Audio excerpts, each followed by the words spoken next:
E vamos falar sobre o transporte público? Na segunda reportagem da série Reféns do Ônibus, nós vamos mostrar o estresse vivido por quem está na linha de frente: os motoristas de ônibus.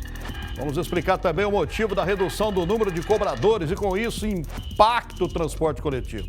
E ainda, para onde vai o dinheiro da passagem que você paga a cada vez que entra no ônibus?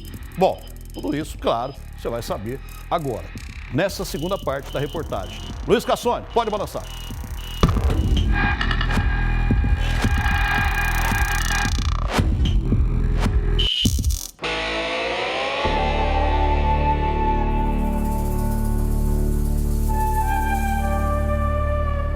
O dia mal raiou e as estações já estão assim, lotadas. São longas filas nas plataformas de embarque.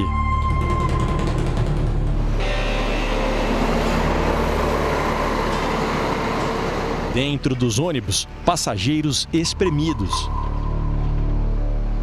Margarete está a caminho de mais um dia de trabalho. Ela mora na Vila Santa Rita, no Barreiro, e encara 3 coletivos até o bairro Jardim América. São apenas 12 quilômetros de distância, mas a diarista sai de casa 2h30 antes do início do expediente para conseguir um lugar para se sentar. Todo dia, tem dia que é pior. A gente sai de casa às 6 horas da manhã para pegar serviço 8h30 da manhã. Eu espero 3 ônibus para poder ir sentada. Porque se eu for no primeiro agora, eu vou ter que ir em pé e vai muito cheio. Aí não viaja confortável? Não tem conforto nenhum. Para a Maria das Dores, o dia também começa bem cedo e é sempre um sufoco dentro dos ônibus. Muito ruim. Se a gente quiser, demora demais, se quiser tem que ir em pé, na hora de voltar um sofrimento danado. Todo dia a mesma coisa. Tem que ter paciência, muita paciência, viu? Quase 7h30 da manhã, dá só uma olhada no tamanho da fila deste coletivo com destino ao centro de BH.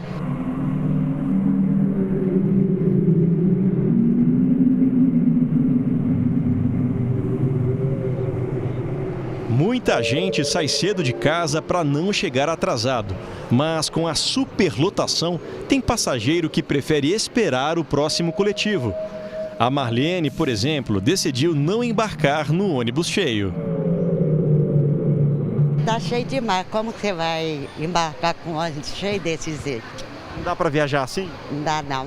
É o serviço, não cansa não. O que cansa é os ônibus.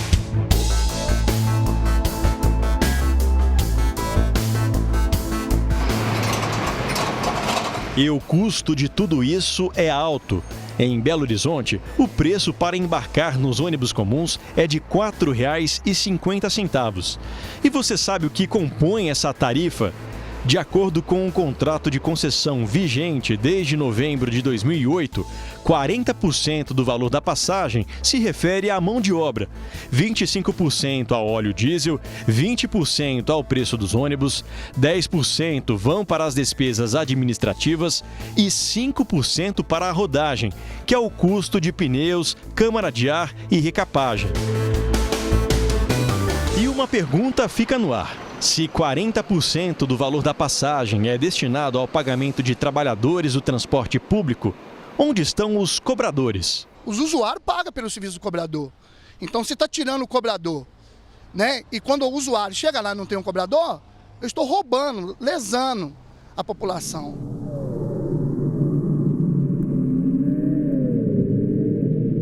Segundo o Sindicato dos Trabalhadores Rodoviários de Belo Horizonte, desde 2016, 6.000 cobradores foram dispensados na capital.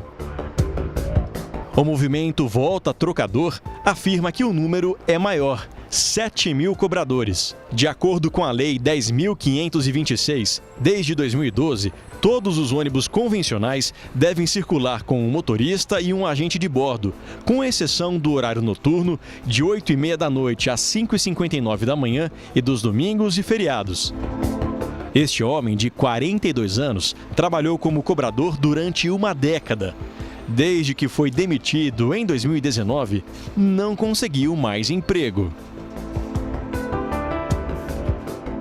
Mandaram embora porque disse que ia dispensar os cobradores, que era até determinado horário, e depois tiraram os cobradores e não teve horário nenhum. A promessa de ser remanejado para outra área dentro da empresa não foi cumprida. Ele conta que passa por dificuldades financeiras para sustentar a família. A gente vai lutando aí, pegando bico, serviço de pedreiro, pintor, vai fazendo qualquer outra coisa, entendeu? Até a gente encaixar no emprego aí. Esta mulher vive uma situação parecida. Trabalhou durante 18 anos como cobradora. Foi desse jeito que eu criei meus 2 filhos. Levantando 3h30 da manhã, pegando ônibus. Não entendo por que tirou. Sem mais nem menos, porque a gente é prioridade lá naquela roleta. A demissão foi há 3 anos e agora ela sobrevive fazendo bicos. Faxina, pego algumas roupas consignadas e vou levando a minha vida. Aos 56 anos, ela tem esperança de voltar a trabalhar na função. Eu tenho fé em Deus que um dia talvez volte, né? Eu amo essa profissão e a gente precisa de voltar a trabalhar para ajudar os motoristas. Não só motoristas, mas também como os passageiros.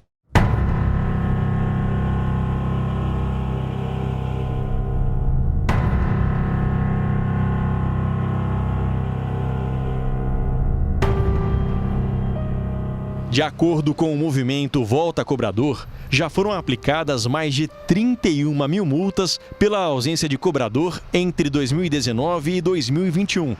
O valor total das autuações da Prefeitura às empresas de ônibus ultrapassa 24 milhões de reais.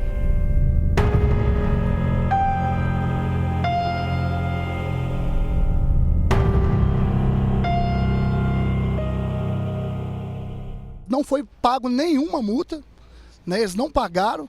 A ausência do cobrador é quebra de contrato. E é lei municipal. Cadê a punição para essas empresas?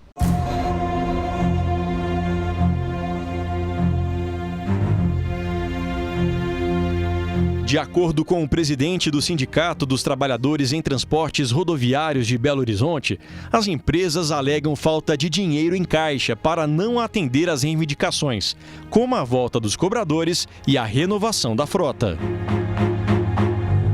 A alegação das empresas é falta mesmo de financeira mesmo, de recurso financeiro. Se reclamam da questão do reajuste da passagem, que não estão conseguindo arcar com as despesas.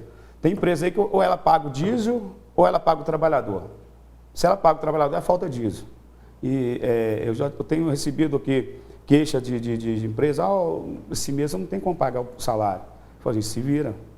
Ela não tem como pagar o diesel, vou ter que parar, isso é problema com vocês. Aí é onde eu falo que tem que entrar o órgão, a prefeitura, que é o órgão concedente, ela tem que entrar com uma forma, um estudo, seja lá o que for, um subsídio, que seja que lá, mas que ela não está desrespeitando as empresas de ônibus, não. Ela está desrespeitando o usuário lá na frente e o profissional que está operando o veículo.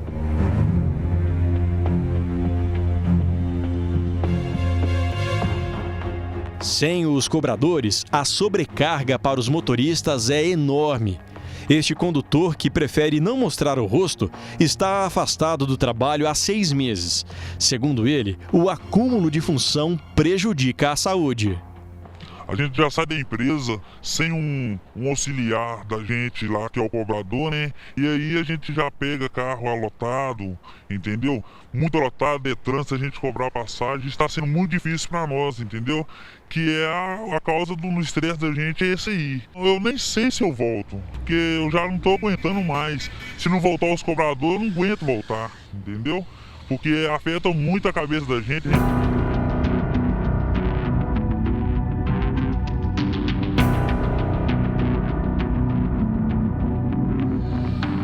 O jornalismo da Record TV Minas já mostrou vários flagrantes de motoristas pressionados e sobrecarregados.